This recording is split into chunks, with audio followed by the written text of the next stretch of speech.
8 വർഷക്കാലമായി നമ്മുടെ മനസ്സറിഞ്ഞ് നമ്മുടെ സ്വന്തം wedding centre Laiba wedding centre.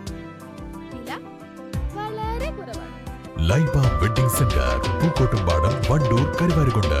Jamaat-e ഇസ്ലാമിയെ പറ്റി പ്രതിപക്ഷ നേതാവ് വി.ഡി. സതീശന്റെ നിലപാട് തന്നെയാണോ കോൺഗ്രസ് ദേശീയ നേതൃത്വത്തിനുള്ളത് എന്ന് വ്യക്തമാക്കണമെന്ന് ബി.ജെ.പി. സംസ്ഥാന ജനറൽ സെക്രട്ടറി എം.ടി. രമേശ്. നിലമ്പൂർ നിയമസഭാ തെരഞ്ഞെടുപ്പിൽ ഇരുമുന്നണികളും രാഷ്ട്രീയ പോരാട്ടം അവസാനിപ്പിച്ച് മതപരമായ പോരാട്ടം നടത്തുന്നതായും നിലമ്പൂരിൽ നടത്തിയ വാർത്താ സമ്മേളനത്തിൽ എം.ടി. രമേശ് പറഞ്ഞു.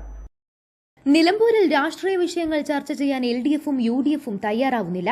വോട്ട് ബാങ്ക് രാഷ്ട്രീയത്തിന്റെ ഭാഗമായി മതരാഷ്ട്രീയമാണ് ഇരുകൂട്ടരും ചർച്ച ചെയ്യുന്നത്. നിലമ്പൂരിന്റെ ജനപ്രതിനിധി സ്ഥാനം രാജിവെക്കുമ്പോൾ ഉയർത്തിയ പ്രശ്നങ്ങൾ ചർച്ച ചെയ്യാൻ പി.വി. അൻവർ പോലും തയ്യാറല്ല എന്നതാണ് വിചിത്രം. അൻവർ പിണറായി സർക്കാരിനെതിരെ ഉയർത്തിയ മലപ്പുറത്തെ സ്വർണ്ണക്കടത്ത് വിഷയം ഉന്നയിക്കാൻ യു.ഡി.എഫ് എന്തുകൊണ്ട് തയ്യാറാവുന്നില്ല? കരിപ്പൂർ വിമാനത്താവളം കേന്ദ്രീകരിച്ച് നടത്തുന്ന സ്വർണ്ണക്കടത്ത് സിപിഎമ്മിന്റെ സാമ്പത്തിക നേട്ടത്തിനാണെന്ന ആരോപണം കോൺഗ്രസ് മറന്നു. മതസംഘടനകളുടെ വിഷയം മാത്രമേ ചർച്ച ചെയ്യൂ എന്നാണോ, അതോ മലപ്പുറത്ത് മതം മാത്രമേ പറയൂ എന്നാണോ? മതം പറഞ്ഞാലേ മലപ്പുറത്ത് വോട്ട് കിട്ടൂ എന്ന് ചിത്രീകരിക്കാനാണ് ശ്രമം. നിലമ്പൂരിന്റെ വികസനത്തെപ്പറ്റി മിണ്ടാൻ ഇരുമുന്നണികളും തയ്യാറല്ല.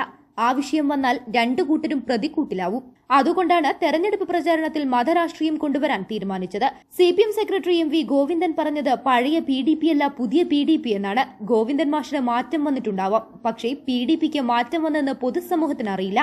കോയമ്പത്തൂർ ബസ് സ്ഫോടനം, കളമശ്ശേരി ബസ് കത്തിക്കലൊക്കെ ചെയ്തത് ആരാണ്? PDP പീഡിപ്പിക്കപ്പെട്ടവരുടെ പാർട്ടിയെന്ന് പറഞ്ഞ് ഏതർത്ഥത്തിലെന്ന് മനസ്സിലായില്ല. സ്ഫോടന കേസുകളിൽ പ്രതിയായ മദനിയെ തമിഴ്നാട്, കർണാടക സർക്കാരുകൾക്ക് പിടിച്ചുകൊടുത്തത് ഇടത് സർക്കാരുകളല്ലേ? പഹൽഗാം ഭീകരാക്രമണത്തിൽ അപലപിക്കാത്ത സംഘടനയാണ് ജമാഅത്തെ ഇസ്ലാമി. ഭീകരവാദികൾ സ്വാതന്ത്ര്യ സമര സേനാനികളാണെന്നാണ് ജമാഅത്തെ ഇസ്ലാമി നേതാക്കൾ അവകാശപ്പെടുന്നത്. ഇരുമുന്നണികളും തെരഞ്ഞെടുപ്പ് പ്രചരണത്തിന് സ്വീകരിച്ചിരിക്കുന്നത് രാജ്യവിരുദ്ധ സമീപനമാണെന്നും അത് അങ്ങേയറ്റം അപകടകരമാണെന്നും എം.ടി. രമേശ് കുറ്റപ്പെടുത്തി. ഞങ്ങൾ രണ്ട് മുന്നണി നേതൃത്വത്തെയും ബഹുമാനപ്പെട്ട മുഖ്യമന്ത്രിയെയും പ്രതിപക്ഷ നേതാവിനെയും ഒരു പരസ്യ സംവാദത്തിന് വെല്ലുവിളിക്കുന്നു. ഈ നിലമ്പൂരിലും മലപ്പുറത്തിലും കഴിഞ്ഞ 3 പതിറ്റാണ്ടിലേറെ കാലമായി നിങ്ങൾ നൽകിയിട്ടുള്ള വികസനത്തിന്റെ 10 മടങ്ങ് വികസനം ഈ നിലമ്പൂരിലും മലപ്പുറത്തും കഴിഞ്ഞ 10 വർഷമായി നരേന്ദ്രമോദി ഗവൺമെന്റ് കൊടുത്തിട്ടുണ്ട്. ഞങ്ങൾ മലപ്പുറം ജില്ലയിലെ ചെറിയൊരു പാർട്ടിയാണ്.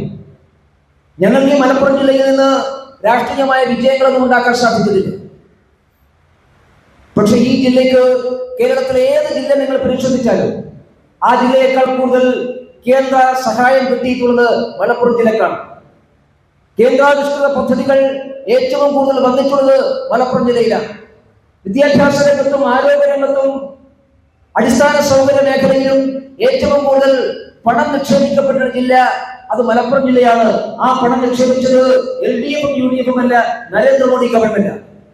മലപ്പുറത്തെയും നിലമ്പൂരിലെയും ജനങ്ങൾ തിരിച്ചറിയണം ആരാണ് സഹായിച്ചത്. ഈ ജില്ലയിൽ മൃഗീയ ഭൂരിപക്ഷമുള്ള മുസ്ലിം ലീഗിന് നിരവധി പ്രാവശ്യം കേരളത്തിൽ അധികാരത്തിൽ വരാൻ അവസരം കിട്ടിയിട്ടും മുസ്ലിം ലീഗ് മലപ്പുറം ജില്ലയ്ക്ക് കൊടുത്തതിനേക്കാൾ കൂടുതൽ മലപ്പുറം ജില്ലയെ സഹായിച്ചത്. വികസന രാഷ്ട്രീയം മാത്രമേ ബി.ജെ.പി. നിലമ്പൂരിൽ ഉന്നയിച്ചിട്ടുള്ളൂ. വർഷങ്ങളായി നാട് ഭരിക്കുന്ന മുന്നണികൾ ചെയ്തതിനേക്കാൾ 10 ഇരട്ടി വികസനം മലപ്പുറത്ത് കേന്ദ്ര പദ്ധതികളിലൂടെ മോദി സർക്കാർ നടപ്പാക്കിയെന്നും മറിച്ച് തെളിയിക്കാൻ മുഖ്യമന്ത്രിയെയും പ്രതിപക്ഷ നേതാവിനെയും വെല്ലുവിളിക്കുന്നതായും എം.ടി. രമേശ് പറഞ്ഞു. News bureau, Nilambur. സ്വന്തം ഹൈസ്പീഡ് ഇന്റർനെറ്റ്, നമ്മുടെ സ്വന്തം ഇന്റർനെറ്റ്.